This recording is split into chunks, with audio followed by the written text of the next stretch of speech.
Anybody who has a problem with my leadership, anybody who has a problem with my conduct, yeah, has every business to talk to my employer, the people of Kenya. Okay. Those are the people who make decisions over my conduct. Those are the people who can appraise my performance. Those are the people who can give an opinion as to what they think I'm doing, whether it's right or wrong. Okay. You're saying that people have been offered money to remove you from office. How so? It's the worst kept secret in Kenya. I leave it alone. No, but you're talking about it. How much money has been offered? Well, it's neither here nor there. I think let's go for more informative discussion. No, we will get there, Deputy President. We just want to dispense with this because you're the one who is saying it, that people are being offered money. Indeed, that's a crime, isn't it? Yes, of course it's a crime. So who's offering the money? You know. No, I don't know. You get to know. I don't know, Deputy President. You get to know. These things will come out as in the fullness of time. These are things that will come out in the public domain. Why would they want you out? I don't know. I don't know. What are they telling you? They'll tell us. When they want to get us out, they'll tell us. They say that I'm high-headed. Yeah, that I am too people-centered. You know, that I'm listening to people too much. You know, that I am asking people to listen to what Kenyans are saying. I don't think it's a crime. I think leadership is about the people. And for you to be a good leader, you need to listen to the people. And I keep on listening to the people myself. And I keep on asking leaders, my fellow leaders, to listen to the people. And I'll continue listening to the people. And that's what I was doing today. And I'm wiser this evening than I was in the morning when I left here. I've known many things. I am well informed.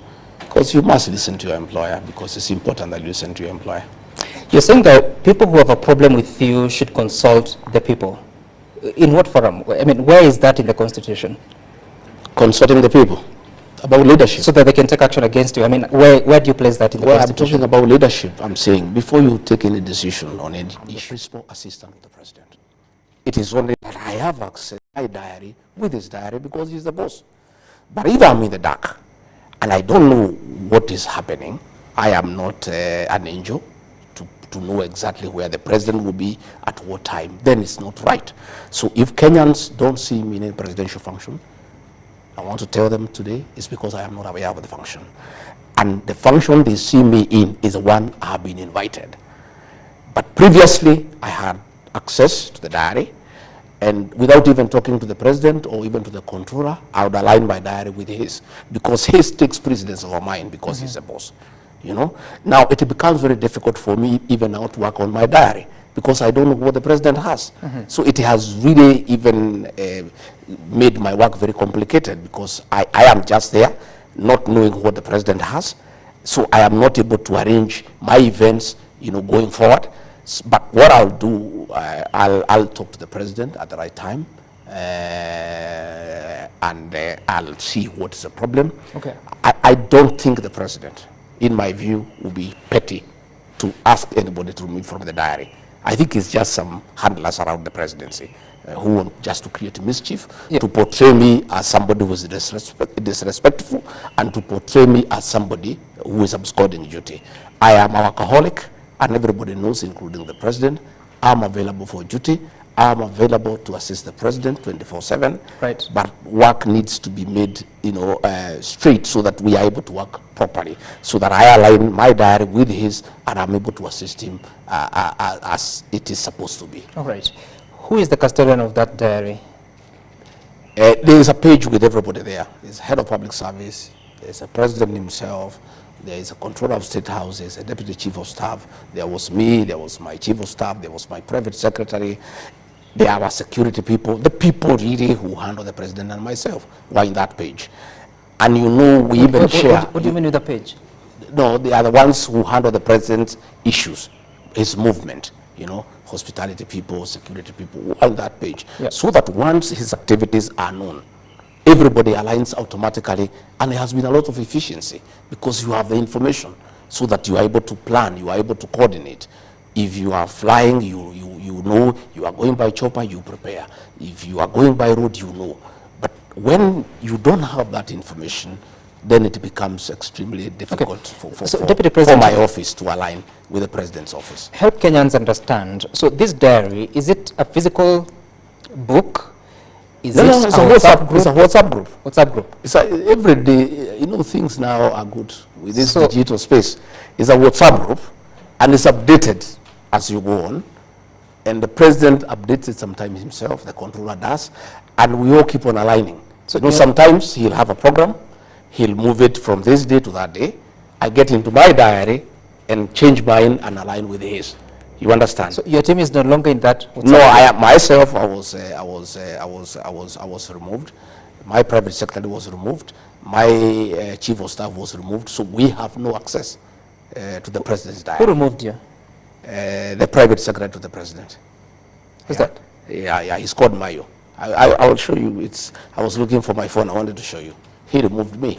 So once we are not there, then we don't know what's going on. So let no Kenyan, and let those people in State House who are trying to say that I don't attend meetings, let them return me in the page so that I know what the president is doing, where he's going, what time, so that I'm able to align and give him support, as I've always been doing. But I cannot do it when I don't have access to that information. Does the president know you're no longer in the WhatsApp group? I don't know. I've not asked him. You haven't? No. And it's been how long? You said a week? I think it's about a week. About a week? About a week. And you haven't spoken to him about it? No, I've not spoken to him about it.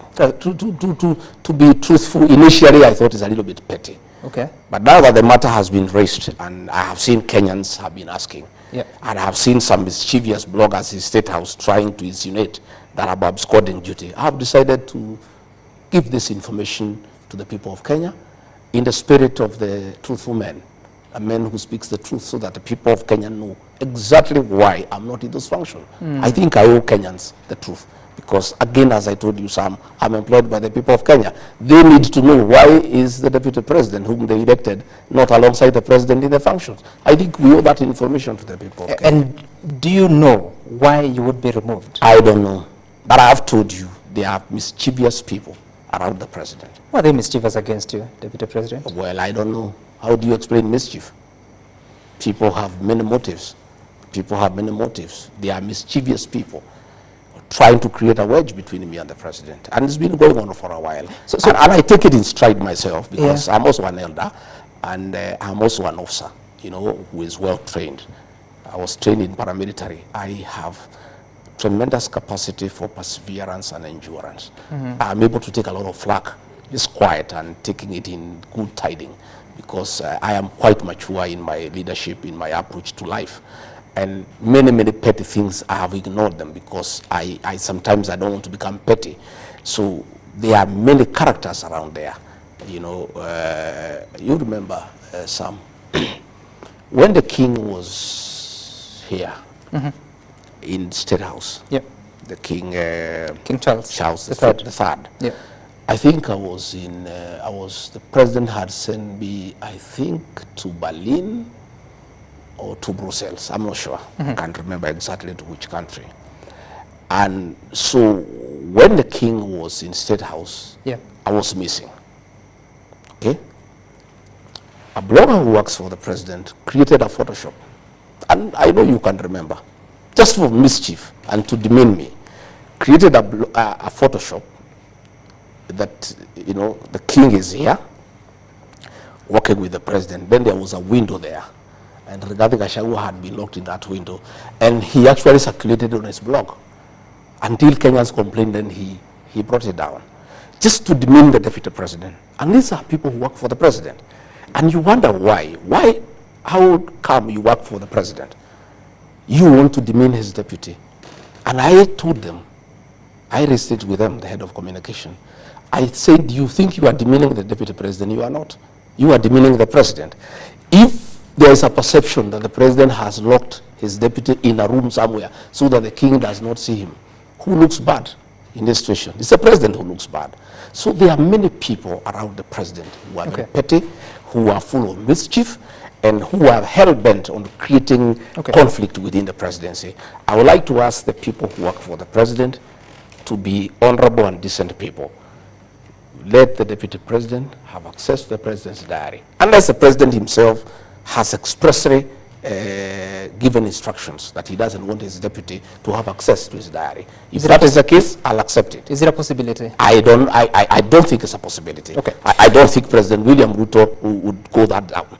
But if then I'm not reinstated, now that I've brought it in public and the president will know about it. Yes. If I'm not reinstated, then it follows. It is clear. And then the instructions that must says a come from lot there. about your relationship with the president. You just said that because you've raised it in the public, now the president will know about it. What happened to the two of you? I don't You know. were very happy on the day of inauguration. In the weeks before the election, you were very happy moving I around the don't country. know. Looking at it, I am not a mystical person. I'm a Christian and a very true believer. But I think it looks like there is a jinx around this office of the deputy president. And President William Ruto had a very rough time with the President Uhuru Kenyatta. Right. But luckily for him, he had 5 years to work and work very well without any disturbance. President William Ruto gave a promise, a commitment to the people of Kenya. When he was complaining the way he was persecuted, he was mistreated, he was demeaned, he was harassed, he gave a commitment to the people of Kenya that under his watch, if they elect him as president, his deputy will never be demeaned, his deputy will never be harassed, his deputy will never be persecuted, his deputy will never be disrespected, and his deputy will be facilitated to work and work well. For the first year, that happened, and I'm grateful to him because he did not allow anybody to disrespect me. He did not allow anybody to interfere with my work. But the second year, I must tell you, that is happening. You know, cabinet ministers have been abusing the deputy president. Just the way it was happening during the time of Uhuru Kenyatta. You remember Tobiko called President William Ruto a clerk. Matiang'i wrote him a message, I called him an idiot. And people disrespected him. People were intimidated. People were harassed. And President William Ruto made a commitment to the people of Kenya that if he is elected president, it will never happen that his deputy will be disrespected. Today, the deputy president is abused by people hugging on his car, and the president is quiet. Cabinet ministers have been abusing the deputy president. The president is quiet. The president has given many promises to the people of Kenya. Some of them he has not been able to fulfill them because of the difficult economic situations that we are in, and it's understandable. But there's one promise he gave to the people of Kenya that requires no finance. It requires nothing. It requires him to be a gentleman and keep that promise. The promise he gave the people of Kenya, that under his presidency, his deputy will not be abused, his deputy will not be disrespected, his deputy will not be intimidated, his deputy will not be persecuted, his deputy will not be harassed. That, I think, the president, my boss, owes that to the people of Kenya to honor that promise so that Kenyans can trust him and he can win the trust of the people of Kenya, because this is something within his purview. He requires no funding, he requires no financing, he requires no urging. It's a commitment he gave, and he also gave it to me, Right. with my wife and my children. When he asked me to be his running mate, I sat with him and my wife and my children, and we asked him, we have seen what you have gone through. If our father becomes your deputy, will he be taken through what you are taken through? And he gave us as a family a very firm commitment that that will never happen. I'm asking President William Ruto, my boss, please keep your promise to the people of Kenya. Stop those people who are abusing your deputy. Stop those ministers who are demeaning your deputy. Don't allow the criminal justice system to harass and intimidate your deputy the way you are intimidated. If you cannot keep the other promises to the people of Kenya, at least this one is a very simple promise. Be a good man. Be a good Christian. Keep that promise, President William Ruto, because that is a commitment you gave to the people of Kenya, and you gave me that promise in front of my wife and children that you will never allow anybody to demean me, to disrespect me, to harass me, to persecute me, to intimidate me, to coerce me. That is a commitment that you gave. I ask you, Mr. President, keep that commitment. Are you frustrated? I'm not. I am, let me tell you, son, you don't know me. Many people don't understand Rigathi Gachagua. Rigathi Gachagua is a seasoned leader who has seen many ups and downs. I underwent hell in the last administration to support President William Ruto. Cases were fabricated against me for studying with President William Ruto. My wealth was confiscated for studying with William Ruto.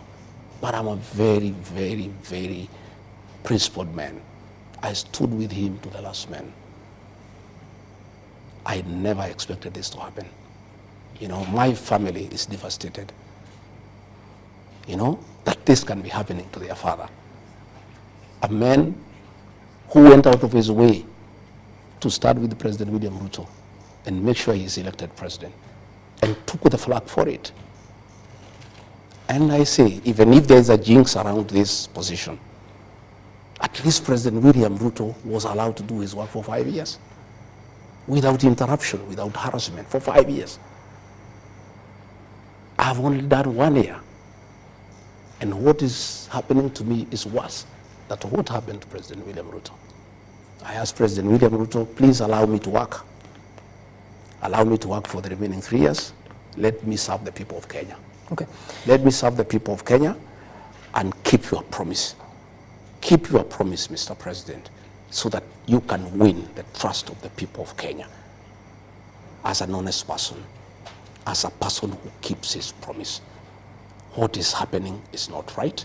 It doesn't augur well, and it has, to a great extent, eroded the trust of the people of Kenya in your leadership. Please, Mr. President, I am here willing to work, to serve you with the dedication, to serve the people of Kenya, to support you the way I've always done, to undertake whatever responsibilities that you assign me.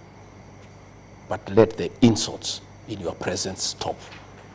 Let people not hold night meetings.